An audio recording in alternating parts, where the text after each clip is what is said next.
ప్రార్థన చేసుకుందాం. శాశ్వతమైన ప్రేమతో మమ్మల్ని ప్రేమిస్తున్న మా ప్రియమైన పరలోకపు తండ్రి, పరిశుద్ధుడైన మా దేవ, మీ పరిశుద్ధ నామమును బట్టి మీకు మా హృదయపూర్వకమైన వందనాలు, కృతజ్ఞతలు, స్తుతులు, స్తోత్రాలు చెల్లిస్తున్నాం. మీరెంతైనా నమ్మదగిన దేవుడు, నమ్ముకొనదగిన సహాయకుడుగున్నందుకై మిమ్మల్ని ఘనపరుస్తూ ఉన్నాం.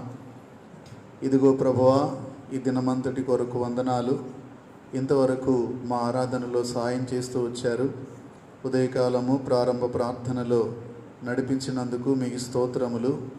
అలాగే ప్రభువా, ఇదిగో నాయన కీర్తనలు పాడుటలో సహాయం చేసినందుకు స్తోత్రములు. హెచ్చరిక వాక్యములు మీ దాసుని బలపరిచినందుకు మీకు స్తోత్రములు. దేవా, తిరిగి కృతజ్ఞతాస్తుతి ఆరాధనలో మీరు సహాయము చేసినందుకు స్తోత్రములు. బలారాధనలో మీరు సహాయము చేసినందుకు స్తోత్రములు.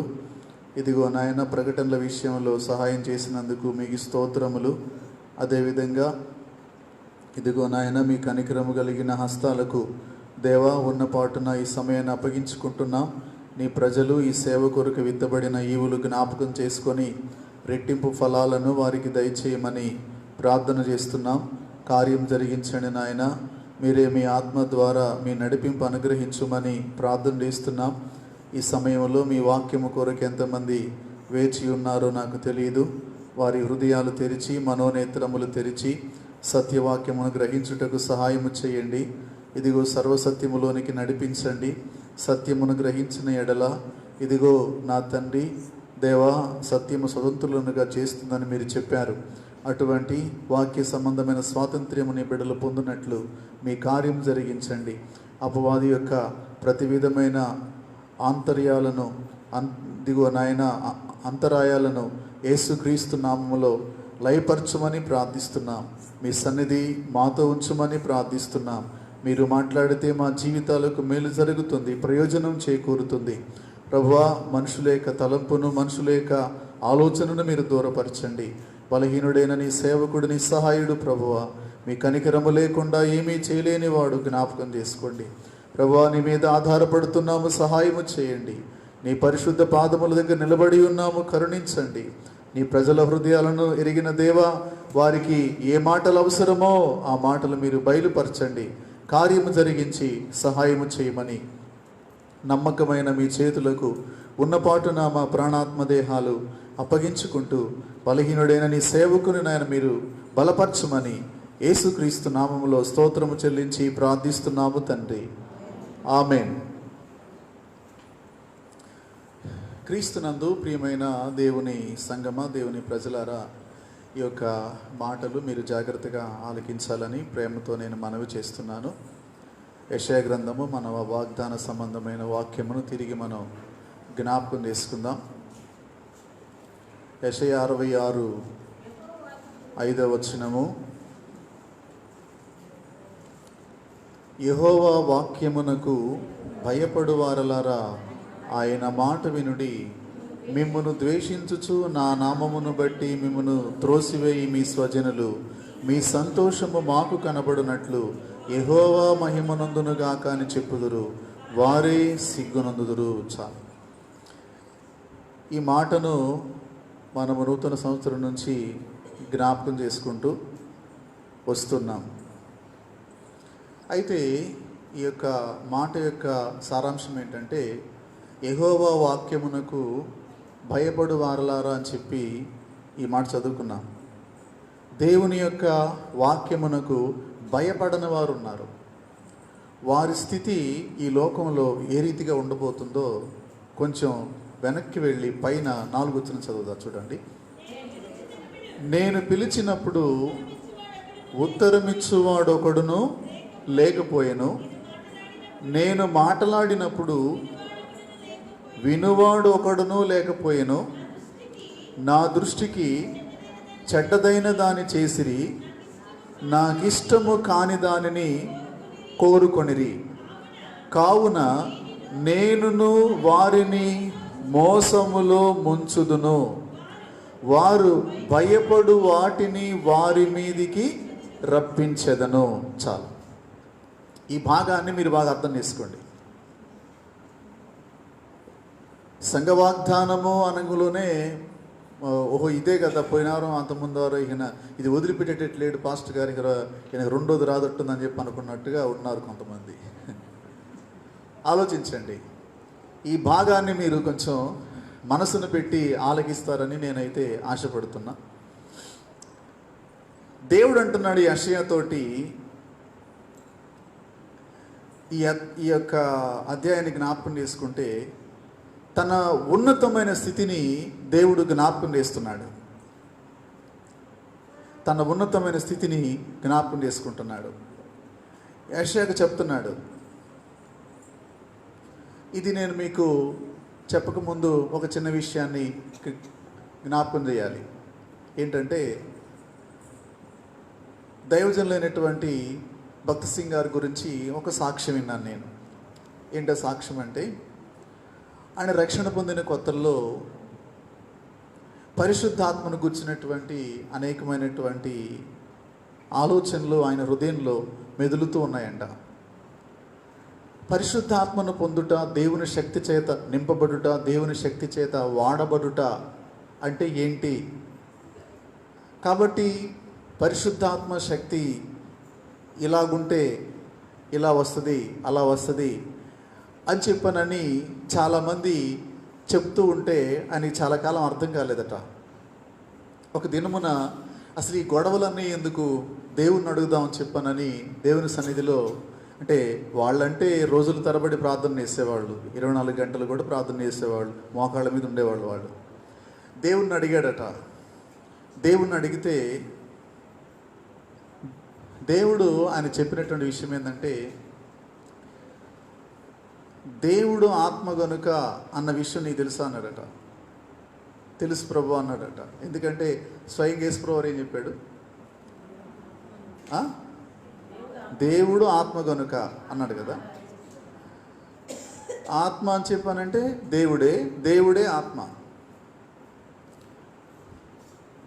నా శక్తిని, నా యొక్క బలాన్ని నేను ఎవరికి ఇస్తానంటే, నీవు నీ పాపము నుంచి క్షమించబడ్డావు. నీ పాపం నుంచి ఏం చేయబడ్డావు? నీవేం చేస్తే క్షమించబడ్డావు అని అడిగాడట దేవుడు. ఆయన చెప్పాడు, నేను ఘోర పాపిని ప్రభువా, నన్ను క్షమించమని అడిగానయ్యా, మీరు నన్ను క్షమించారు అని.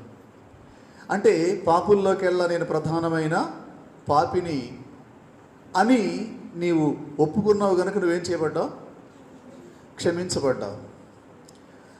నా శక్తి నీలో పనిచేయాలని చెప్పానంటే, ఈ భూమి మీద ఉన్నవారి అందరిలో కల్లా నీవు నిస్సహాయుడు అన్న విషయాన్ని గుర్తించి నాకు లోబడితే నేను నిన్ను బలపరుస్తానని చెప్పాడట. అర్థమైందా మీకు? ఏమర్థమైంది చెప్పండి ఒకసారి. ఏమా,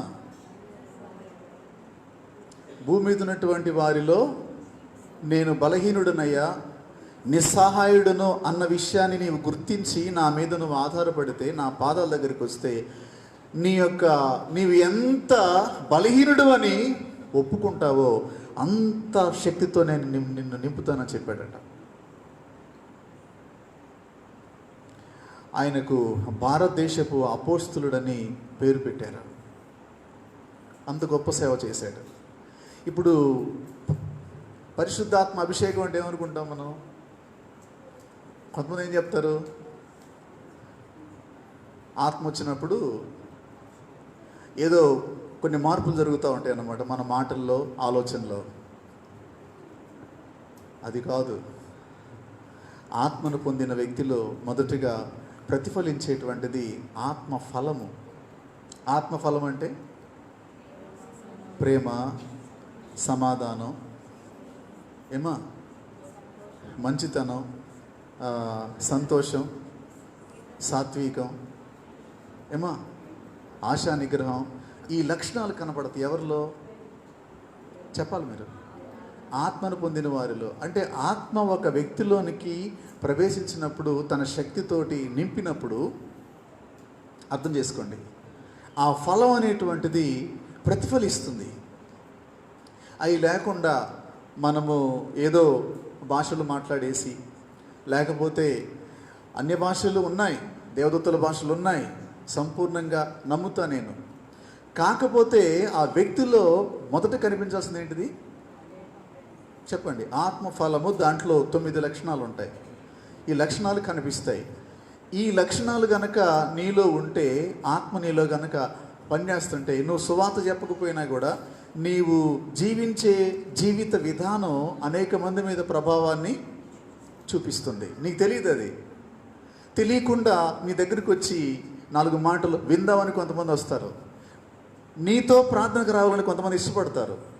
ఎందుకు తెలుసా? నువ్వేం చెప్పు, నిన్ను గణపరుస్తారు, నీకు తెలియకుండానే నిన్ను గౌరవిస్తారు. దేన్ని బట్టి? పరిశుద్ధాత్ముడు నీలో ప్రవేశించి నీ స్వభావాన్ని ఎప్పుడైతే మార్పు చేస్తాడో, ఆ యొక్క మార్పు యొక్క ప్రభావం అనేటువంటిది తప్పకుండా ఇతరుల మీద పడుతుంది. అంటే మంచి ప్రభావం అయినా ఇతరుల మీద పడుతుంది, చెడు ప్రభావం అయినా ఇతరుల మీద పడుతుంది. ఇది తప్పకుండా మీరు అర్థం చేసుకోండి. ఆ దైవజనుడు అడిగినప్పుడు, నా ఎదుట నువ్వు ఎంత తగ్గించుకుంటావో, నా మాట విని నీవెంత భయపడతావో అంత శక్తితో నేను నిన్ను నింపుతానని చెప్పాడట. అర్థం చేసుకోండి. ఆ సాక్ష్యం విన్నప్పుడు నాకు చాలా ఆశ్చర్యం వేసింది. ఆ దైవజనుడు నాలుగు పడి వచ్చాడు ఒకసారి, కానీ నాకు సరిగ్గా తెలియదు, అంటే పెద్దగా ఓకా లేదు నాకు. ఆయన ఆకారాన్ని మాత్రం చూశాను ఒకసారి. కాబట్టి నా ప్రియ దేవుని బిడ్డలు, ఎందుకు ఈ మాట చెప్తున్నానంటే, మనము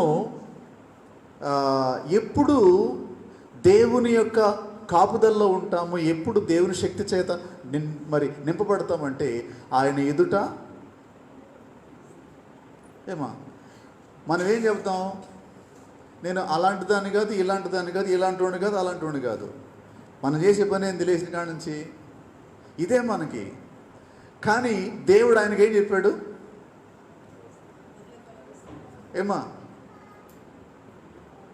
నీవు ఎంత తగ్గించుకుంటే, నీవు ఎంత నిస్సహాయుడు అని ఒప్పుకుంటే, ఈ రోజున అనేక మంది క్షమాపణ కొరకు ప్రార్థించి ఏదో ఆలోచన కలిగి ఉన్నారు, కానీ ఏం చేయలేకపోయారని చెప్పానంటే, ఇంకా క్షమించబడిన వారు చాలామంది ఉన్నారు. ఎందుకో తెలుసా? నేను తప్పు చేశాను కానీ అన్ని తప్పులు చేయలే నేను. అపోజినటువంటి పౌలు గారు ధర్మశాస్త్రం ప్రకారముగా అనిందుడు, అవునా కాదా? యూదులకు దేవుడిచ్చినటువంటి ధర్మశాస్త్ర ప్రకారముగా పౌలు గారు ఎలాంటాడు? చెప్పండి ఎలాంటాడు? అనిందుడు, ధర్మశాస్త్రం ప్రకారముగా సంపూర్ణముగా నీతిమంతుడు. కానీ యేసును తెలుసుకున్నప్పుడు ఆయన చెప్పిన మాట చెప్పండి ఒకసారి మీరు. నేను పాపులలోకెల్లా చెప్పండి ప్రధానమైన పాపిని అని ఒప్పుకున్నాడు. ఆయన ఎంత ఒప్పుకున్నాడో అంత క్షమించబడ్డాడు. ఆయన ఎంత తగ్గించుకున్నాడో అంత హెచ్చింపబడ్డాడు. ఈ మాట చెప్పడంలో ఉద్దేశం ఏంటంటే, ఇప్పుడు చూడండి 66 వచనం చదువుతున్న చూడండి. 66 వచనము 3వ లైన్ నుంచి, ఎవడు దీనుడై నలిగిన హృదయము గలవాడై నా మాట విని వణకుచుండునో వానినే నేను. అంటే ఈ లోకములో యథార్థ హృదయము గల వారిని బలపరచడానికి యెహోవా కన్ను దృష్టి లోకమంతటా సంచారము చేస్తుంది. ఇప్పుడు ఆయన దృష్టి ఎవరి మీదకి పోయింది? ఇక్కడున్న వాక్యాన్ని బట్టి, ఎవడు దీనుడై నలిగిన హృదయం అంటే, నలిగిన హృదయం అంటే నా ప్రియ దేవుని బిడ్డలారా, ఈ భూమి మీద సహజమైన ప్రజల గుండెల్లో కూడా అందరికంటే కూడా రాతి గుండెలు ఉండేది ఎవరు అని చెప్పానంటే వేశ్యల గుండెలు. రహాబ్ అనేటువంటి ఒక స్త్రీ మనకు కనిపిస్తుంది. ఆమె ఎలాంటి వాళ్ళకైనా సమాధానం చెప్తుంది, అవునా కాదా? ఎంత గొప్పవాడికైనా సమాధానం చెప్తుంది, ఎంత మగ మహారాజులైనా కూడా జోలబాడింది, అంతే, తిరుగులేదన్నమాట. కానీ దేవుని యొక్క ప్రజలు ఆమె దగ్గరికి వెళ్ళినప్పుడు ఆమె దేవుని గురించి మాట్లాడి భయముతో వణుకుతుంది. అయ్యా, మీ దేవుని గురించి విన్నప్పుడు మా గుండెలు కరిగిపోతున్నాయి అని చెప్పానని. ఏమైపోతున్నాయి? దేవుని గురించి వింటున్నప్పుడు ఈ రోజున మరి క్రైస్తవులు అనబడినటువంటి మనకి భయం లేదండి. ఒకదాన్ని ఫిక్స్ అయిపోయాం, ఈ భాషలు ఇట్నే చెప్తారు, వాళ్ళకి పని పాటు ఉండదు, మనకి చాలా పనులు ఉన్నాయి, అన్ని పనులు చేసుకొని వీలైనప్పుడు మనం ప్రార్థనకి వెళ్తాం, కానీ వీళ్ళు చెప్పినప్పుడల్లా మనం వెళ్తే ఇంకే మన బతికే పనులే ఇంకా అని చెప్పననేటువంటిది ఒక నానుడి మనకు అలవాటు అయిపోయింది. దాని చేత నా ప్రియ దేవుని బిడ్డలారా, ఇక్కడ దేవుడు ప్రశ్నిస్తున్నాడు, నా దృష్టి ఎవరి మీద ఉంటుందో, నా యొక్క మనసు ఎవరి మీదకి వెళ్తుందో, నా చెయ్యి ఎవరిని బలపరుస్తుందో చెప్తున్న విను యెషయా. ఎవడు దీనుడై నలిగిన హృదయము గలవాడై నా మాట విని వణుకుచుండును. దేవుని మాట విని వణుకుట అనేటువంటిది ఇప్పుడున్న మీ జీవితంలో అనుభవించారా? దేవుని మాట మాట్లాడినప్పుడు అయ్యో నేను ఇలాంటి పరిస్థితుల్లో ఉన్నాను, దేవుడు నేనున్న పరిస్థితి తప్పని చెప్పాడు, అయ్యో నేను ఎంత దౌర్భాగ్యుడని చెప్పానని ఆ భయం, ఆ వణుకు అనేటువంటిది మనుషుల్లో ఉందా అని చెప్పానంటే అది కనిపించదు. అందుకు దేవుడు అంటున్నాడు 4వ వచనంలో, నేను పిలిచినప్పుడు ఉత్తరమిచ్చువాడు ఒకడును లేకపోయిను, నేను మాట్లాడినప్పుడు వినువాడు ఒకడును. ఎవరన్నారండి ఈ మాట? దేవుడు అంటున్నాడు. ఆయన పిలిచినప్పుడు ఇదిగో ప్రభువా నేను ఉన్నానని చెప్పానని సమాధానం చెప్పేవాడు కనపట్లేదంట.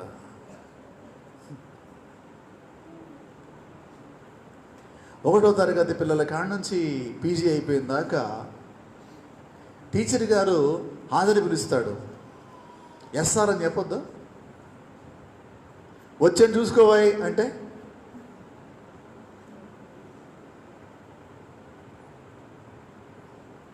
టీచర్ గారు హాజరు పిలుస్తున్నాడమ్మా, హాజరు పిలిచేటప్పుడు ఏం చెప్పాలా? ఎస్ఆర్ అని చెప్పొద్దా? నీకు రోజు చెప్పాలంటే కనబట్ల వచ్చింది చూసి రాసుకొని చెప్పానంటే ఎట్లా ఉంటుంది? దేవుడి ముందు మనం అట్ట తయారయ్యాము ఇప్పుడు. ఎట్టా? నా ప్రియ దేవుని బిడ్డలు గమనించండి, నేను పిలిచినప్పుడు ఉత్తరమిచ్చేవాడు ఒక్కడును. ఎందుకని? ఒక్కడును కూడా లేడంట. మరి ఉన్నోళ్ళందరూ ఎవరు? అర్థం చేసుకోండి. తర్వాత మాట, నేను మాట్లాడినప్పుడు వినువాడెవడును లేకపోయాను. ఉత్తరమిచ్చేవాడు లేడు, అసలు వినేవాడే లేడు. అసలు వినేవాడే లేనప్పుడు ఉత్తరమిచ్చేవాడు ఎక్కడ ఉంటాడు? ఇంకా ఉండడు కదా. కాబట్టి మీరు నేను పిలిచినా కూడా, నేను మాట్లాడినా కూడా వినేవాడు లేడు, ఉత్తరం ఇచ్చేవాడు లేడు. వీళ్ళ పరిస్థితి ఎలా ఉండబోతుంది అని చెప్పానంటే, అక్కడ ఆగి అది అలాగే ఉంచి ఒకసారి సామెతల గ్రంథంలోకి రండి వీలైతే. 1వ అధ్యాయం 24 నుంచి 18 నుంచా 24 నుంచి చదవండి. నేను పిలవగా మీరు వినకపోతురి, నా చేయి చాపగా ఎవరునూ లక్ష్య పెట్టకపోతురి, నేను చెప్పిన బోధ ఏమీ వినక త్రోసివేసితిరి, నేను గద్దింపగా లోబడకపోతురి.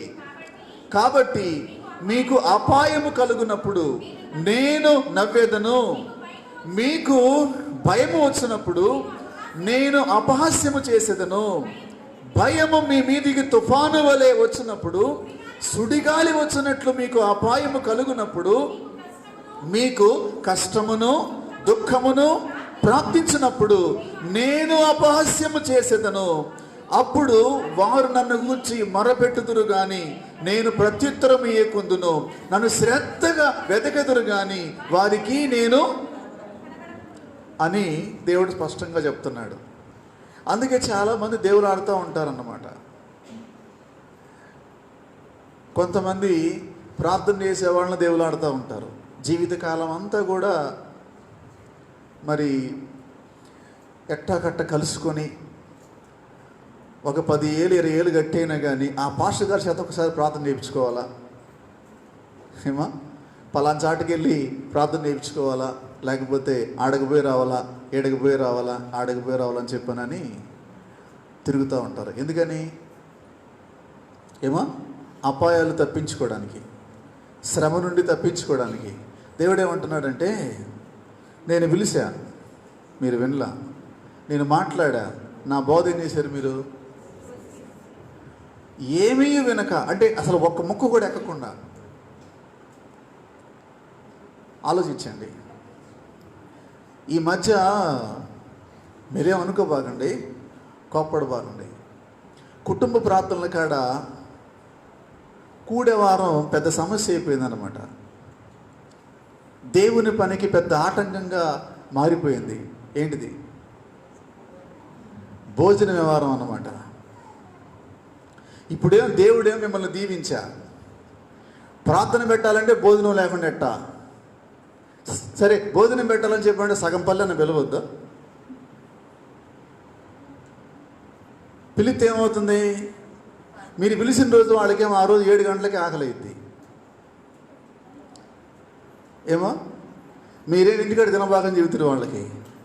మమ్మల్ని పిలిచి ప్రార్థన పెట్టిత్తిరి. సరే, ఇప్పుడు మేము అందరూ వెనక ముందుకు వచ్చేసరికి, లేకపోతే అందరూ కూడి లేక టైం ఎంత అవుతుంది? 8 అవుతుంది. ఏమో కుటుంబ ప్రార్థన కాడ ఏదైనా అవకాశం వస్తే పాటలు పాడాలని చెప్పానండి, 5-6 ఉంటుంటారు, రాస్తూ ఉంటారు ఎవరైనా.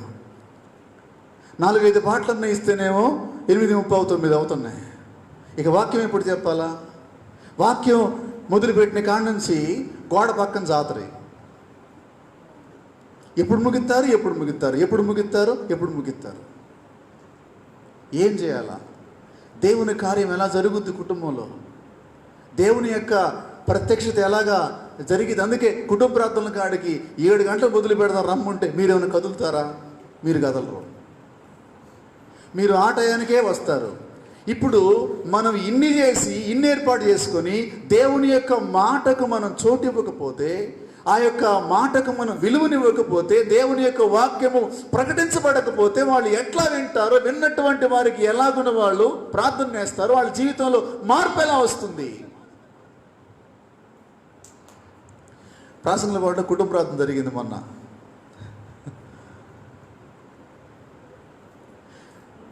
సరే ఇక్కడ నుంచి మనోళ్ళు కొద్దిగా పనికి వేస్తారు కాబట్టి కొంచెం వెనక ముందుకు వచ్చేసరికి ఏంటంటే హడావుడికి వెళ్తాం. హడావుడికి వెళ్తే చెప్పండి, అప్పటికి 7:30 అయింది. నేను హడావుడికి అన్నీ కూడా పెట్టేసుకుని వెంటనే మొదలు పెడదామని. ఈ మధ్యకాలంలో మీకు అందరికి ప్రేమ ఎక్కువైపోయా. మరి ఇంటికి రాగానే ముందు టీ ఇస్తుంటాయి, అయ్యేం ఖాళీ ఇస్తుంటాయి. అవి తాగేసరికి 15 నిమిషాలు టైం పోతున్నాడు మాకు. ఈ లోపు 2 పాటలు పాడతాం కదా. లేకపోతే ఇచ్చినప్పుడు తాగాల్సి ఉన్నాయి, తాకపోతేనే ఊరుకోరైతురి. 10-15 నిమిషాలు టైం ఆడిపోయా. మరి 7:55కి మొదలు పెట్టాం. సరే, పరిశుద్ధాత్ముడు కార్యం చేస్తున్నాడు, ముందుగా ప్రార్థన చేశాం కాబట్టి ఆ రోజు ఎవరు పాట పాడినా కానీ చాలా అద్భుతంగా పాడారు. మరి చాలా బాగా జరుగుతూ ఉందన్నమాట. మరి సువార్త కూడా ఆ యొక్క కుటుంబానికి కొన్ని సాక్ష్యాలతోటి మిళితం చేసి పరిశుద్ధాత్ముడు దేవుడు సువార్త నన్ను సహాయం చేశాడు. ఈ సువార్త మంచి మూమెంట్లో ఉంటుండగా తడికి పక్కన జాతర మొదలైంది. అప్పుడు బెంజమిన్ బయటికి పిలిచి చెబుతున్నారంట, ఆకలి అవుతుందమ్మా. కానీ ఏంది పరిస్థితి?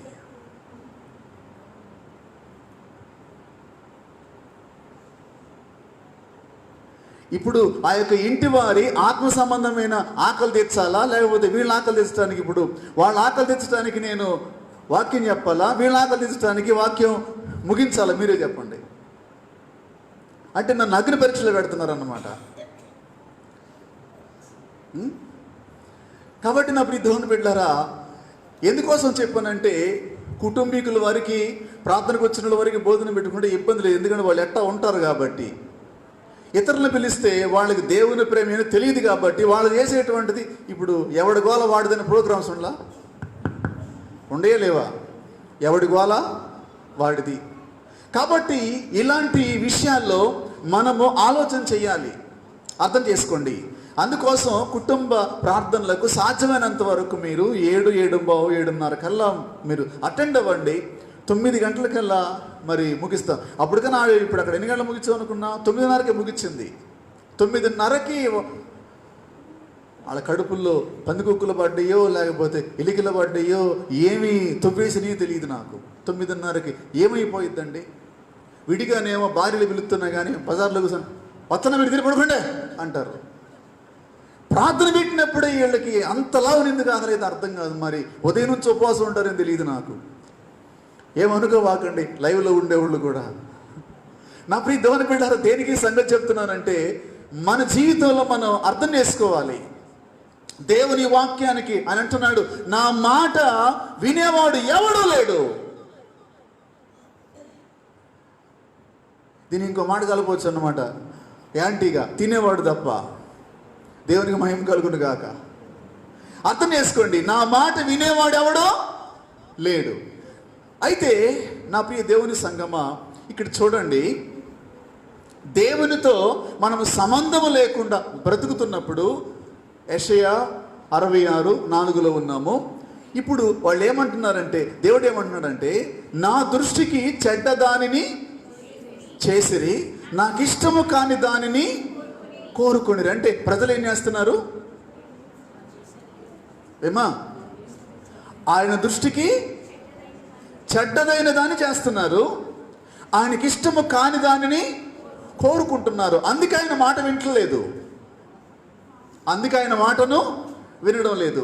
కాబట్టి ఆయన దృష్టికి చెడ్డదైన దానిని కోరుకున్న దానిని బట్టి, ఆయనకి ఇష్టమైనటువంటి వాటిని కోరుకున్న దానిని బట్టి దేవుడు ఏమన్నాడంటే, కావున నేను వారిని మోసములో ముంచుదును. దేంట్లో? ఈ మాట ఎవరన్నారు? స్వయంగా దేవుడు అన్నాడు. ఏమని? నేను వారిని మోసములో ముంచుదును. ఆ తర్వాత వారు భయపడు వాటిని వారి మీదికి రప్పించెదను. నీకు లైట్గా నొప్పి వచ్చింది, ఇక్కడ వస్తే హార్ట్ అటాక్ ఏమో గుండె జబ్బేమో అనుకొని భయపడతా ఉంటావు. దేవుడు చూస్తాడు, నిన్ను చూసి ఆమెనంటాడు. అంటే ఏది వచ్చిందో నువ్వు భయపడుతున్నావో ఏమా అదే నీకు వచ్చునుగాక అంటాడు. అంతే కథం. దాంతో ఇక నువ్వు రోజు చచ్చిపోతూ ఉంటావు. సరే, అసలు సావు ఒక రోజు ఉంటుంది ప్రార్థన పెట్టేది, అప్పుడు దాకా ఏం చేస్తుంటావు? రోజు చచ్చిపోతూ ఉంటావు. ఏమని? ఏమో సత్తానేమో సత్తానేమో సత్తానేమో సత్తానేమో సత్తానే అనుకుంటానే ఉంటావు, బతుకుతానే ఉంటావు. అదేం అర్థం కాదు. కాబట్టి నా ప్రియ స్నేహితులారా, దేవుడు అంటున్నాడు, వారు భయపడు వాటిని వారి మీదికి నేను రప్పిస్తాను. ఎందుకు ఈ లోకములో జరిగే వాటికి మనుషులు భయపడతారు అని చెప్పానంటే, వారికి దేవుని భయం లేదు. దేవుని భయము ఎవరికైతే ఉండదో వారిని సాతాను భయపెట్టి చంపేస్తాడు. ప్రతిరోజు కూడా హింసిస్తాడు, ప్రతిదానికి భయపడే విధంగా చేస్తాడు అపవాది. దేవునికి భయపడేవాడు అగ్నిగుండమైనా భయపడడు, సింహాల బోనైనా భయపడడు, ఎలాంటి భయంకరమైన పరిస్థితి వచ్చినా భయపడడు, ఎలాంటి వ్యాధి వచ్చినా భయపడడు. గొల్యాతు లాంటి విగ్రహాలు కనిపించిన, అలాంటి బలవంతులు కనపడినా భయపడడు. ఎందుకు? విశ్వసించువాడు. దేని విశ్వసించేవాడు? దేవుని వాక్యమును విశ్వసించేవాడు కలవరపడడు. విశ్వసించేవాడే దేవునికి భయపడేటువంటి వాడు. కాబట్టి నా ప్రియ స్నేహితులారా, నీవు ఆరాధించేటువంటి దేవుడు నీతో మాట్లాడుతున్నాడు. యెహోవా వాక్యమునకు భయపడేవారులారా, నా మాట వినండి, నా మాట వినండి. నీవు దేవుని వాక్యమునకు భయపడే వాడవైతే నువ్వేం చేయాలా? చెప్పాలా? దేవుని మాట వింటావు. దేవుని మాట వినకుండా నేను భయపడేవాడును అని చెప్పానంటే అది నీ పాటికి నువ్వు చెప్పుకోవటమే. కాబట్టి ఈ మాటలు మీరు బాగా అర్థం చేసుకోండి. ఈ రోజున ఒక వ్యక్తితో దేవుడు మాట్లాడినటువంటి మాట జ్ఞాపకం చేసుకుందాం. ఆదికాండము 22వ అధ్యాయము 12వ వాక్యం. ఆదికాండము 22వ అధ్యాయము అమ్మా. అప్పుడు ఆయన ఆ చిన్నవాని మీద చెయ్యి వేయకము, అతనినేమీ చేయకము, నీకు ఒక్కడై ఉన్న నీ కుమారుని నాకీయ వెనుదీయలేదు గనుక నీవు దేవునికి భయపడు వాడవని ఇందువలన నాకు కనబడుచున్నదని నేను దేవునికి స్తోత్రం కలుగునుగాక. దేవునికి స్తోత్రం కలుగునుగాక. నా ప్రియ దేవుని బిడ్డలారా, గమనించండి, ఈ భాగాన్ని మనం చూసినప్పుడు దేవుడు అబ్రహాముతో మాట్లాడుతున్నాడు. ఏమని అని చెప్పానంటే, నీకు ఒక్కడయ్యున్న నీ కుమారుని నాకియ వెనుదీయలేదు గనుక నీవు దేవునికి భయపడువాడవని ఇందువలన నాకు కనబడుచున్నది. అంటే ఇప్పుడు చూడండి, అక్కడ 24 వచ్చే మొదటి చదవండి. అబ్రహాము బహుకాలము గడిచిన వృద్ధుడై ఉండెను, అన్ని విషయములలో యెహోవా అబ్రహామును ఆగండి. అక్కడ 24 వచ్చే మొదట్లో ఏముంది? ఏమో, అన్ని విషయములలో యెహోవా అబ్రహామును ఆశీర్వదించాడు. అయితే 22వ అధ్యాయంలో దేవుడు ఈ మాట మాట్లాడుతున్నాడు. ఇప్పటికీ అబ్రహామును దేవుడు పిలిచి ఎన్ని సంవత్సరాలు తెలుసా? అబ్రహాము పిలువబడినప్పుడు 75 సంవత్సరాల వాడు. ఎన్ని సంవత్సరాల వాడు? 75 సంవత్సరాల వాడు. సుమారు ఇస్సాకును మరి బలర్పించే సమయానికి అబ్రహాముకి 117 సంవత్సరాలు. 117 75 తీసేయండి. ల్యాప్టాప్లు తేవాలా? మరి అంతేగా, మరి ఏం చేస్తా? 117 70 తీసేయమన్నా నేను. 25 17 ఎంత? 37. ఇంతేనా? 32.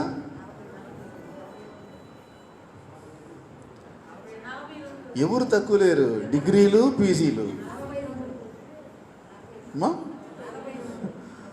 25 17 32 35 42 సంవత్సరాలు. ఈ యొక్క 42 సంవత్సరాలు అయింది అబ్రహామును దేవుడు పిలిచి ఇప్పుడు అంటున్నాడు, నీవు దేవునికి భయపడు వాడవని ఇందువలన నాకు కనబడుచున్నది. అంటే అబ్రహాము దేవుని మాటకు భయపడేవాడా లేదని చెప్పనని అబ్రహామును ఎంతకాలం నుంచి దేవుడు పరీక్షించాడు? 42 సంవత్సరాలు అయిన తర్వాత అంటున్నాడు దేవుడు, నీవు దేవునికి భయపడేవాడవు. అంటే ఇన్ని సంవత్సరాల్లో అబ్రహాం యొక్క యాక్టివిటీస్లో, అతని యొక్క బిహేవియర్లో, అతని యొక్క మాటలో, క్రియలో, ప్రవర్తనలో దేవుడు అబ్రహామును పరిశోధన చేస్తూనే ఉన్నాడు. ఈ మాట మీరు బాగా అర్థం చేసుకోండి. చాలా మందికి ఏమీ ఇవ్వకుండా పరీక్షిస్తాడు, చాలా మందికి అన్ని ఇచ్చి పరీక్షిస్తాడు. నా ప్రియ దేవుని బిడ్డలారా, మరికొంతమందిని అసలు ఏమీ లేకుండా పరీక్షిస్తాడు. ముందు ఒక్కొక్కరిని ఏమీ లేకుండా చేసి తర్వాత అన్నీ ఇస్తాడు. ముందు ఒక్కొక్కరికి అన్నీ ఇచ్చి పరీక్షించి లాస్ట్కి ఏమీ లేకుండా కూడా చేస్తాడు. ఇలా చేసి దేవుడు ఒక్కొక్క వ్యక్తిని పరీక్షించినప్పుడు 42 సంవత్సరాలు అయిన తర్వాత అబ్రహాం అంటున్నాడు, నీవు దేవునికి నిజంగా అంటే అబ్రహామును చూసిన దేవుడు నిన్ను చూడటం లేదా? నన్ను చూడటం లేదా? నీ అనుదిన జీవితంలో నీవు దేవునికి భయపడే వ్యక్తివో లేదో దేవుని యొక్క కళ్ళు నిన్ను చూస్తున్నాయా లేదా? 20 ఏళ్ళు అయిన తర్వాత యాకోబుతో అన్నాడు, యాకోబు, లాబాను నీకు చేయుచున్నది యావత్తును నేను చూచి తిని, కానీ నువ్వు నా దగ్గరికి రాల కంప్లైంట్. నీకు జరుగుతున్నటువంటి అన్యాయం చూస్తున్నాను నేను, నువ్వేం చేస్తున్నావు? ఏమా, గొర్రెలు, మేకలు, బర్రెలు, పిల్లలు, భార్యలు, ఏమా మేకలు, గొర్రెలు, బర్రెలు, ఒంటెలు, గాడిదలు, భార్యలు, పిల్లలు. దాంట్లో మునిగున్నావు నీవు. లాభాను నీకు చేయొచ్చు అన్యాయము నాకు తెలియకుండా ఏమీ లేదు. కానీ నా ప్రియ దేవుని బిడ్డ, దేవునికి నీవు భయపడే వ్యక్తివైతే, నీవు ఏ స్థలములో ఉన్నా, ఏ రూములో ఉన్నా, ఏ ప్రదేశంలో ఉన్నా, ఏ ఊర్లో ఉన్నా, ఏ వృత్తిలో ఉన్నా సరే, దేవుని వాక్యమునకు భయపడి పాపము చెయ్యజాలవు. దేవుని దృష్టి నీ మీద ఉండి తీరుతుంది. అందుకంటున్నాడు, ఎవడు దీనుడైన మాట విని నా సన్నిధిని వణుకుచుండును, నేను వానిని దృష్టించుచున్నాను. దేవుని భయము లేనటువంటి తరములో ఉన్నాం ఇప్పుడు మనం. కాబట్టి నా ప్రియ దేవుని బిడ్డలారా, 22వ అధ్యాయంలో ప్రారంభంలో చూడండి ఒకసారి మీరు. ఆ సంగతులు జరిగిన తరువాత దేవుడు అబ్రహామును పరిశోధించెను. ఎట్లనగా ఆయన అబ్రహామా అని పిలువగా అతడు చిత్తము ప్రభువా అనెను. అప్పుడు ఆయన, నీకు ఒక్కడై ఉన్న నీ కుమారుని అనగా నీవు ప్రేమించి ఇస్సాకును తీసుకొని మోరియా దేశమునకు వెళ్ళి అక్కడ నేను నీతో చెప్పబోవు పర్వతములలో ఒక దాని మీద దహన బలిగా అతనిని అర్పించుమని చెప్పాను. తెల్లవారినప్పుడు అబ్రహాము లేచి తన గాడిదకు కంత కట్టి పనివాళ్ళ ఇద్దరిని తన కుమారుడు ఇస్సాకును వెంటబెట్టుకొని దహన బలి కొరకు కట్టెలను చీల్చి లేచి దేవుడు తనతో చెప్పిన చోటికి వెళ్ళాను. దేవుని స్తోత్రం చెప్పండి. హల్లెలూయా, హల్లెలూయా. రాత్రి వేళ దేవుడు మాట్లాడాడు. ఏమని?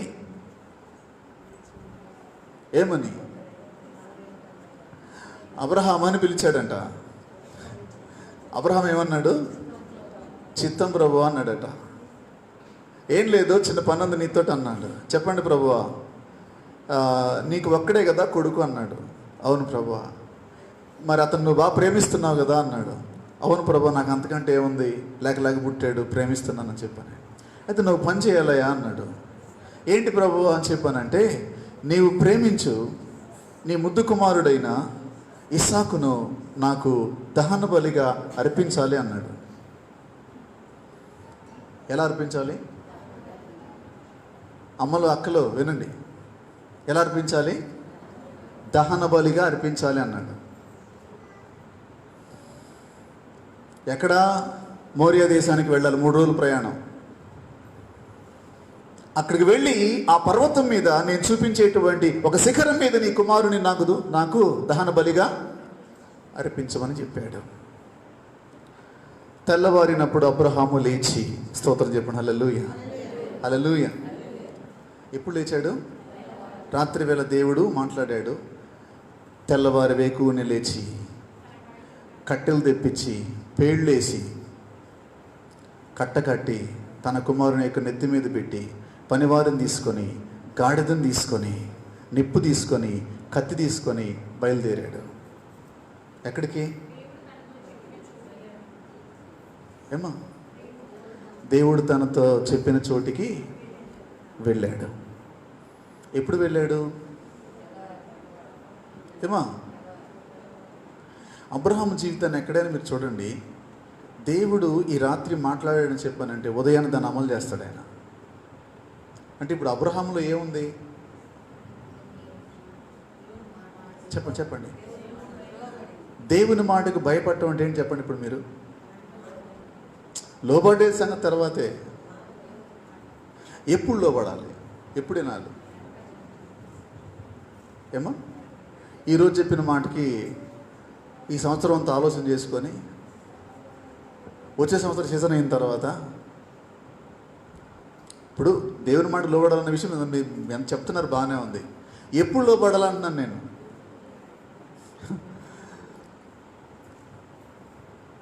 ఇప్పుడు అబ్రహాము పెద్ద ప్రోగ్రాం ఏర్పాటు చేసి శారమ్మని పిలిచి జనాన్ని పెట్టి, ఏది దేవుడు ఇంత శాడిస్ట్ అని చెప్పి అనుకోలేదు నేను. ఏమా? ప్రార్థన కూటం పెట్టి, ఏడుపులు కార్యక్రమం పెట్టి, ఏమా శారాకు చెప్పి, దేవుడు అడిగాడమ్మా మరి నేను ఏదేమైనా దేవుని మాటకి లోబడాలని చెప్పానంటే, ఏమా శారమ్మ ఏడిసి సీమిడి గార్చి ఇంకా బాధపడి అడ్డంపడి, అసలు శారమ్మ అయితే ఒప్పుకునే పరిస్థితి లేదు, నాకు తెలిసి అయితే ఒప్పుకోదు. అందుకని అబ్రహాము శారమ్మ కూడా చెప్పాడులే తెలియదు, కానీ ఉదయాన్నే లేచి బయలుదేరాడు. తన సొంత కుమారుని, 100 సంవత్సరాల వయసులో లేక పుట్టినటువంటి కుమారుని దేవుడు అడిగినప్పుడు ఇవ్వడానికి వెనుకాడని అబ్రహాము అక్కడికి వెళ్ళి తన కుమారుని బంధించి వెళ్ళేటప్పుడు ఇసాకు ఒక మాట అడిగాడండి. అసలు గుండెలు తరుక్కుపోతాయి. తండ్రి అన్నాడు. ఏంటి నా కుమారుడు అని చెప్పానంటే, నిప్పు ఉంది, కట్లున్నాయి, కత్తి ఉంది, దహన బలికి గొర్రెపిల్లేది అని అడిగాడు. ఎవరిని? తండ్రిని అడిగాడు. అంటే తనే ఆ గొర్రెపిల్లని ఇసాకు తెలియదు, అబ్రహాము తెలుసు. ఇప్పుడు అబ్రహాము హృదయం ఏమై ఉంటుంది? చెప్పండి. వర్ణించడానికి వీలు పడదు. ఆ బాధను వర్ణించలేం. ఏమి అర్థం కాక ఆయన ఒక మాట అన్నాడు, దేవుడే చూసుకుంటాడయ్యా అన్నాడు. దేవుడే దహన బలి గొర్రెపిల్లను చూసుకుంటాడా? సరే పదని చెప్పన్నాడు. అక్కడికి వెళ్ళిన తర్వాత 2 చేతులు కాళ్ళు కట్టేస్తున్నప్పుడు ఇసాకు అర్థమైంది తానే ఆ గొర్రెపిల్ల అని. నా ప్రియ దేవుని బిడ్డలు, ఎందుకు ఇలా జరుగుతుంది? ఇసాకును కట్టేసి కత్తి పైకెత్తాడు. ఎందుకు తెలుసా? దేవుని మాటకు విధేయతను చూపించడానికి అబ్రహాము ధైర్యము కలిగి ఉన్నాడు. ఏంటా ధైర్యం అని చెప్పానంటే, బలి అర్పించే ముందు తన హృదయంలో కలిగినటువంటి నమ్మకాన్ని మీకు చెప్పాలనుకుంటున్నాను. చూడండి ఒకసారి హెబ్రీ పత్రిక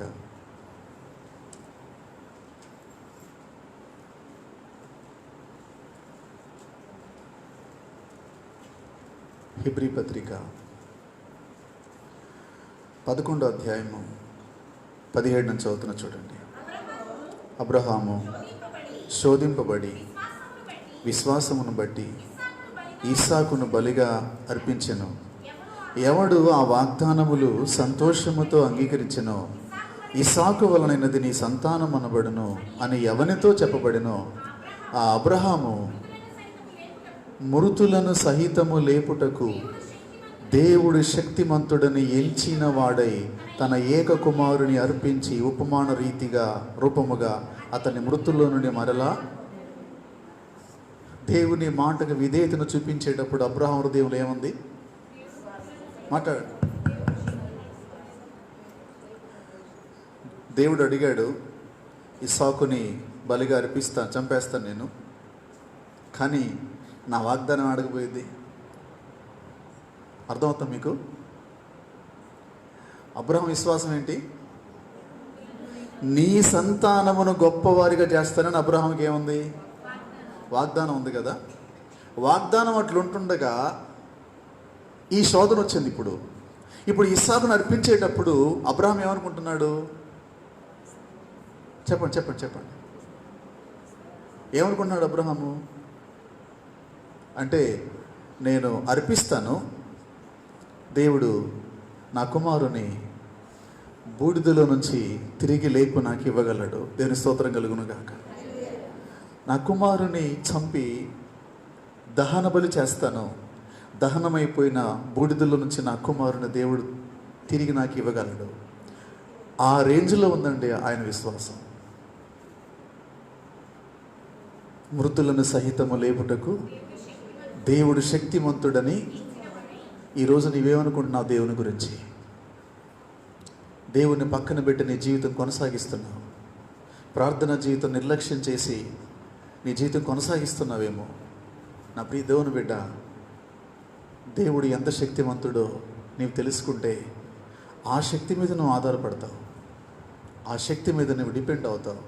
దేవుని మాటకు విధేయత చూపించడానికి ఏ విషయంలోనూ కూడా నీవు వెనకడుగు వేయవు. అందుకని దేవుడు నిన్ను నీ కుమారుని మనం అడగట్లేదు, నీ ఆస్తులు రాసిమ్మని అడగట్లేదు. ఆయన నీతిని వెతకమంటున్నాడు, ఆయన రాజ్యమును వెతకమంటున్నాడు. మీకేది కావాలో అది మీ తండ్రికి తెలియను. ప్రార్థించేటప్పుడు, విజ్ఞాపన చేసేటప్పుడు లోకంలో నీకు ఒత్తిడి ఉంటుంది, లోకంలో నీకు శ్రమ ఉంటుంది, లోకంలో నీకు బాధ ఉంటుంది. కానీ దేవుడు ఎలాంటి వాడని నువ్వు నమ్మాలి. చెప్పండి. మృతులను సహితము యెహెజ్కేలును ఒక ప్రవక్త ఉన్నాడు. యెహెజ్కేలుని దేవుడు ఒక ఎముకలతో నిండిపోయినటువంటి లోయలోకి తీసుకెళ్ళాడు. లోయలోకి తీసుకెళ్ళి యెహెజ్కేలుతో అన్నాడు, యెహెజ్కేలు నరపుత్రుడా, ఎండిపోయిన ఎముకలు బ్రతకగలవా అని అడిగాడు. అప్పుడు యెహెజ్కేలు ఏమన్నాడు? మనం ఉంటే ఏం చెప్తాం అక్కడ?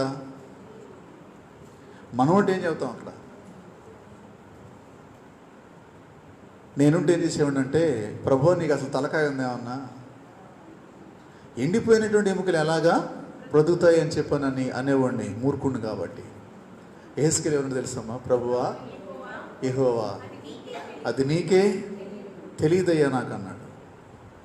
తెలియని విషయాన్ని తెలియదని ఒప్పుకున్నాడు. మనం ఏం చేస్తాం? తెలిసినట్టుగా నటిస్తాం మనం. అది వాళ్ళకి మనకున్న తేడా. తెలిసినట్లుగా నటిస్తాం మనం. నా ప్రియ దేవుని బిడ్డలారా, యెహెజ్కేలు చెప్పిన మాట, ఆ మాట అది. వెంటనే యెహోవా అన్నాడు, ఎండిపోయిన ఎముకల మీదకి ప్రవచనం ఎత్తి, ఎండిపోయిన ఎముకలతో మాట్లాడు అన్నాడు. వెళ్ళి, ఎండిపోయిన ఎముకలారా జీవాత్మ మీ మీదకి వచ్చునుగా కానీ మాట్లాడమన్నాడు. మనల్ని తీసుకెళ్ళి శ్మశానంలో తీసుకెళ్ళి ఎముకలు కొవ్వేసి మాట్లాడమంటే అసలు అక్కడ నుంచుంటాం మనమా? నుంచుంటామమ్మా? అసలు శ్మశానం అంటేనే భయం కొంతమందికి, ఎముకలు కనపడితేనే భయం. నా ప్రియ దేవుని బిడ్డలు గమనించండి, ఈ పరిస్థితుల్లో ఎండిపోయిన ఎముకలతో మాట్లాడమంటున్నాడు. నా ప్రియ దేవుని బిడ్డ, ఈ రోజున ఎండిపోయిన ఎముకలతో యెహెజ్కేలు మాట్లాడినప్పుడు యెహెజ్కేలు చూస్తుండగా మొదటగా ఫస్ట్ రౌండ్లో ఎముకలన్నీ కలుసుకున్నాయి. సెకండ్ రౌండ్లో మాంసము చర్మం అంతా పొదిగించబడింది. థర్డ్ రౌండ్లో జీవాత్మ వచ్చి లేపింది. లెక్కింప శక్యము కాని మహా సైన్యం. ఈ రోజున జీవము గల దేవుని సేవకునిగా నేను మీతో మాట్లాడుతూ ఉన్నాను. ఇది దేవుని మాట. మీ జీవితం ఎలాగైనా ఉండొచ్చు. జరిగిపోయిన కాలాన్ని గురించి ఆలోచించొద్దు, ప్రతికూలత గురించి ఆలోచించొద్దు. ఎండిపోయిన ఎముకలకు జీవమిచ్చిన దేవుడు, మృతుల్లో నుండి తన కుమారుని లేపగలడని అబ్రహాము నమ్మిన దేవుడు, అబ్రహాము భయపడిన దేవుడు, ఇస్సాకు భయపడిన దేవుడు, యాకోబు గారు భయపడిన దేవుడు ఈ రోజున నీ దేవుడుగా ఉన్నాడు. నా ప్రియ దేవుని బిడ్డ, ఈ సమయంలో నీవు నేను ఆయన మాటకు భయపడేవారమైతే ఈ రోజున దేని గురించి నీతో దేవుడు మాట్లాడుతున్నాడో, ఏది చేయమని చెప్తున్నాడో దానికి వెంటనే లోబడు. వెంటనే లోబడకపోవుట అవిధేయత కిందకే వస్తుంది. అందుకనే లోకంలో ఒక మాట ఉంది, ఆలస్యం అయితే అమృతం కూడా ఏమైపోయిందంట, విషమైపోయింది. మీకు విషయం చెప్పేదా?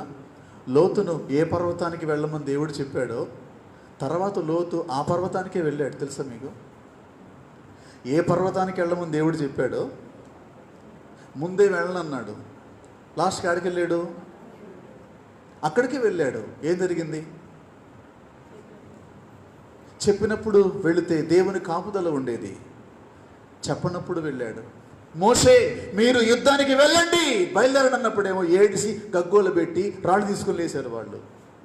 దేవుని యొక్క శాపాన్ని ప్రకటించినప్పుడు చిత్తమండి మేము తప్పు చేసాం ఇప్పుడు పోతాం అన్నారు వాళ్ళు. మోషే ఏమన్నాడు? ఇప్పుడు వద్దురా, దేవుడు మీతో లేడని చెప్పానంటే పోయి తన్నులు తిని వచ్చారు. అంటే దేవుడు చెప్పినటువంటి పనిని చెప్పినప్పుడు చేయకపోవడము, తర్వాత చేయడము అది నీకు క్షేమము కాదు.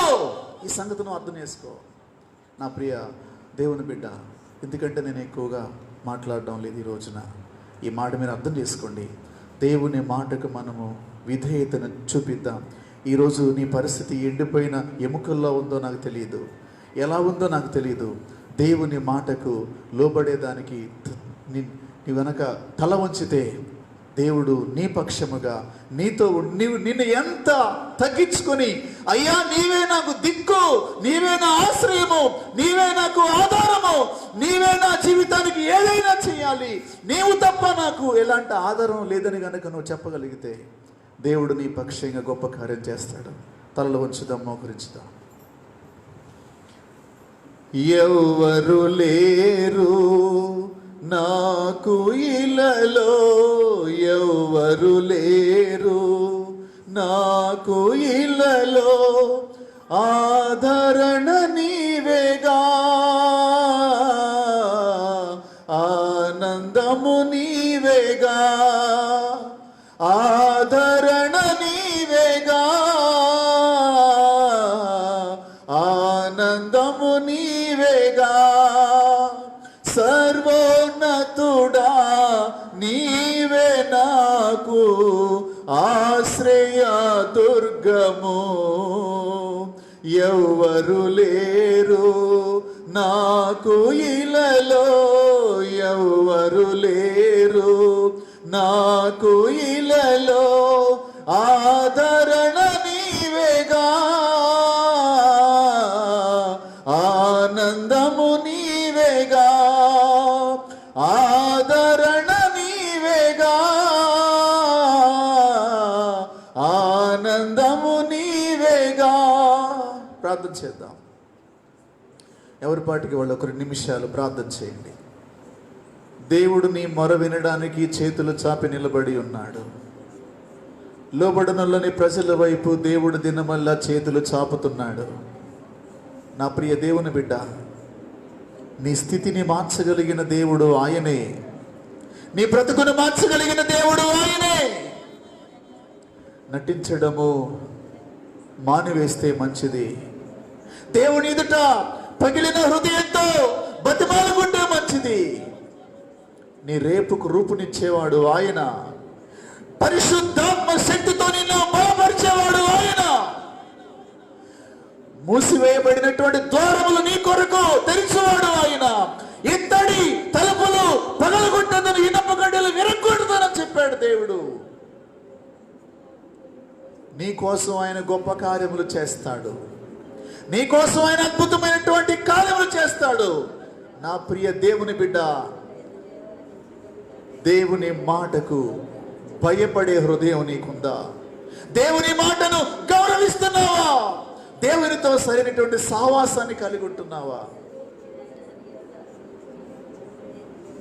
నీవు ఎంత తగ్గించుకుంటే దేవుడు నిన్ను అంతగా ఇష్టపడతాడు. నీవు ఎంతగా నీ సహాయుడనని ఒప్పుకుంటే అంతగా తన బలముతో నింపుతాడు.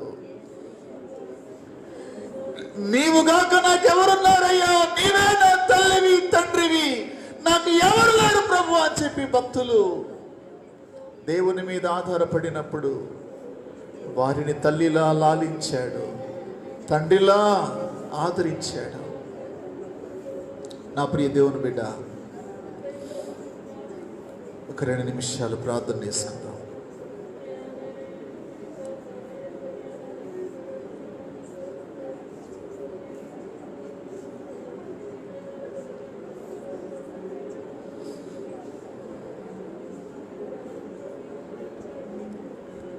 అబ్రహాము గారు దేవుని మాటకు విధేయతను చూపించినప్పుడు అబ్రహాముతో చెప్పాడు, అబ్రహామా, నీవు ఈ కార్యము చేసినందున నీవు దేవునికి భయపడవాడవని నేను చూస్తున్నాను అని చెప్పి దేవుడు చెప్పాడు. నా ప్రియ దేవుని బిడ్డ, దేవుడు నీ జీవితాన్ని పరీక్షించి చూసినప్పుడు ఇన్ని సంవత్సరాల కాలంలో దేవునికి భయపడ్డావా? దేవునికి భయపడిన దాఖలాలు నీ జీవితంలో ఉన్నాయా? దేవుని మాటను గౌరవించి దేవునికి అవునని చెప్పి అపవాది ఆలోచనకు కాదని చెప్పిన రోజులు నీ జీవితంలో ఉన్నాయా? ఉంటే నీవు ధన్యురాలవు, ధన్యుడవు. తనకు నిజముగా మొరపెట్టు వారికి యెహోవా సమీపముగా ఉన్నాడు. నా ప్రియ దేవుని సంగమా, యెహోవా వాక్యమునకు భయపడు. మీకు దేవుడు చెప్తున్నాడు, ఇప్పుడు మిమ్మల్ని ఎగతాళి చేసేవారు, ఇప్పుడు చిన్న చూపు చూసిన వారు మీ విషయమై సిగ్గుపడే రోజు రాబోతుంది. మీ సంతోషము మాకు కూడా కావాలి, మీ దేవుడు మాకు కూడా కావాలి అని చెప్పే రోజులు నీ జీవితంలో రాబోతున్నాయి. నీవు దేవుని వాక్యానికి భయపడిన వ్యక్తివైతే, దేవుని మాటకి విధేయత చూపినటువంటి వ్యక్తివైతే, దేవుడు నీ పక్షంగా నిలబడబోతున్నాడు. నీ పక్షముగా సమస్త కార్యములు చేయబోతున్నాడు. ఎంతమంది సేవకులతో నీకు పరిచయం ఉన్నా, ఎంతమంది సేవకుల దగ్గరికి వెళ్ళినా నీవు లోబడకుండా దేవుడు నీ జీవితంలో కార్యం చేయడు. ఇది వాక్యం చెప్పినటువంటి సత్యం. నన్ను ఘనపరచు వారిని నేను ఘనపరుస్తానని ప్రభువు చెప్పాడు. దేవుని ఘనపరచడం అంటే దేవుని మాటకు విధేయతను చూపించడమే. చప్పట్లు కొట్టడము కాదు, కేరింతలు పెట్టడము కాదు.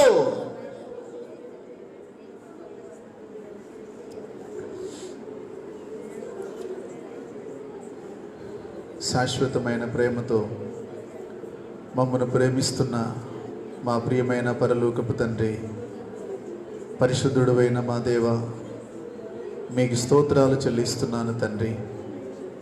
ఈ పరిశుద్ధ ఆదివారపు ఆరాధనా దినాన్ని మీ సన్నిధికి నీవు నడిపించిన బిడ్డల కోసం వందనాలు ప్రభువా. మీ దివ్య సముఖమందు జ్ఞాపకం చేసుకోండి దేవా. మనిషి జీవితంలో మనిషి పరిమితి కలిగిన జ్ఞానాన్ని కలిగి ఉన్నాడు, పరిమితి కలిగిన ఆయుష్కాలాన్ని కలిగి ఉన్నాడు, పరిమితి కలిగిన బలమును కలిగి ఉన్నాడు. అవి కొంతవరకే పనిచేస్తాయి. అది మీ కనికరాన్ని బట్టి. మనిషి భూమి మీద సంపూర్ణ స్థితి పొందడానికి దేవా మీ సహాయము మనిషి జీవితంలో అవసరం ఉంది. అందుకొరకై ప్రార్థిస్తున్నాను ప్రభువా. ఈ దినమున నాతో మాతో మీరు మాట్లాడిన ప్రతి మాట కొరకు స్తోత్రములు. దేవుని వాక్యమునకు భయపడే వారికి వాగ్దానములు ఉన్నాయి. దేవుని వాక్యమునకు తల వంచేటువంటి వారికి దేవుని యొక్క వాగ్దానములు ఉన్నాయి, ఆశీర్వాదములు ఉన్నాయి. దాచబడిన మేలు ఉంది, సిద్ధపరచబడినటువంటి మేలు ఉంది. ప్రభువా, ఈ సంగతి ఎరిగిన వారమై మీ వాక్యమునకు లోబడేదానికి సహాయం చేయండి. శాపం నుంచి విడిపించండి, పాపము నుండి విడిపించండి, రోగము నుండి విడిపించండి. సంపూర్ణముగా నీ మాటకు తల వచ్చి పరిశుద్ధ సంఘ సహవాసమును ప్రేమించి, పరిశుద్ధుల యొక్క సహవాసమును ఆశించి, మీతో ఎల్లప్పుడూ కూడా సన్నిహితమైనటువంటి సంబంధాన్ని కలిగి జీవించుటకు సహాయం చేయండి. నీకు భయపడిన దానియేలును సింహాల బో నుంచి తప్పించారు, మీకు స్తోత్రములు. నీకు భయపడినటువంటి శద్రక మేషక అబేద్నెగో అనేటువంటి వారిని అగ్నిగుండము నుండి తప్పించారు, మీకు స్తోత్రములు. దావీదును శత్రువుల నుంచి విడిపించారు, మీకు స్తోత్రములు. దేవా, మీ దివ్య సముఖమందు జ్ఞాపకం చేసుకోండి, కనికరం చూపండి ప్రభువా. నీవు మా కొరకు గొప్ప కార్యములు చేసే దేవుడువు. మేము ఎంతగా తగ్గించుకుంటామో అంతగా దీవించబడతాం, ఎంతగా లోబడతామో అంతగా ప్రభువా నీ చేతిలో బలమైన సాధనాలుగా వాడబడతాం. సహాయము చేయండి. మీ పరిశుద్ధాత్మ శక్తితో నింపండి, మీ బలముతో నింపండి, మీ అభిషేకముతో నింపండి నాయన, మీకు స్తోత్రములు. ఈ దినము మందిరానికి వచ్చిన ప్రతి బిడ్డను జ్ఞాపకం చేసుకోండి. మందిరంలో ఈ దినం నూతనంగా వచ్చిన వారిని బట్టి కూడా మీకు స్తోత్రములు ప్రభువా. పేరు పేరు వరుసన వారిని జ్ఞాపకం చేసుకొని మొదటిగా మీ గొప్ప రక్షణ వారికి దయచేయండి. వారి జీవితంలో ఏ కొదువులు ఉన్నాయో నాకు తెలియదు. యేసుక్రీస్తు నామములో వారి కొదువులు తీర్చండి, వారి యొక్క అవసరములు మీరు తీర్చండి. చాలిన దేవుడిగా ఉండి నడిపించండి. నీ మీద ఆధారపడి జీవించడానికి వారికి సహాయపడండి. లోకం వైపు చూడక యేసు వైపు చూస్తూ విశ్వాస యాత్రను కొనసాగించడానికి మీ నడిపింపును వారికి అనుగ్రహించండి.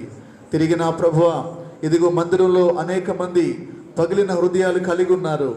దేవా, వేదనను బట్టి, శ్రమను బట్టి, బాధను బట్టి, కష్టమును బట్టి దేవా ఇదిగో కృంగిన హృదయాలు ఉన్నాయి. ఎవరికో చెప్పులేనటువంటి బాధలు అనిపిస్తున్నటువంటి వారు ఉన్నారు సంఘములో. జ్ఞాపకం చేసుకోండి, సహాయం చేయండి ప్రభువా. వారిని దర్శించండి తండ్రి, మీకు స్తోత్రం చెల్లిస్తున్నాం. దేవా, కుటుంబ అయ్యా కుటుంబ సమస్యలు పరిష్కారం కాక బాధపడుతున్న వారు ఉన్నారు. ఎందరో శ్రమ అనుభవిస్తున్నారు. బలవంతుల చేత నాయన పీడించబడుతున్నటువంటి బలహీనులు ఉన్నారు. వారిని మీ ఆత్మతో నింపి బలపరచండి, మీ శక్తితో నింపి నన్ను మీరు బలపరచండి. ఇదిగో రోగులు ఉన్నారు, మీ యొక్క గాయపడిన హస్తము చాపి నాయన వారిని స్వస్థపరచండి. వారి హృదయంలో కలిగినటువంటి విశ్వాసమును బట్టి మీ గొప్ప కార్యములు జరిగించమని ప్రార్థన చేస్తున్నాం. సహాయము చేయండి ప్రభువా, నీకు స్తోత్రములు. మీ చేతులు చాపి నీ బిడ్డల మీరు ముట్టి దైవికమైన విడుదల విమోచన యేసుక్రీస్తు నామములో వారికి దయచేయమని ప్రార్థన చేస్తున్నాం. అలాగే ప్రభువా అయ్యా జీవితంలో నాయన అప్పులతో బాధపడుతున్న బిడ్డలు ఉన్నారు, జ్ఞాపకం చేసుకోండి. వారి కన్నీరు తొడవండి, వారి దుఃఖానికి ముగింపును పలకండి. యేసుక్రీస్తు నామములో మీ గొప్పదైనటువంటి విడుదల వారికి అనుగ్రహించండి, మార్గం చూపించండి, తలుపులు తెరవండి ప్రభువా.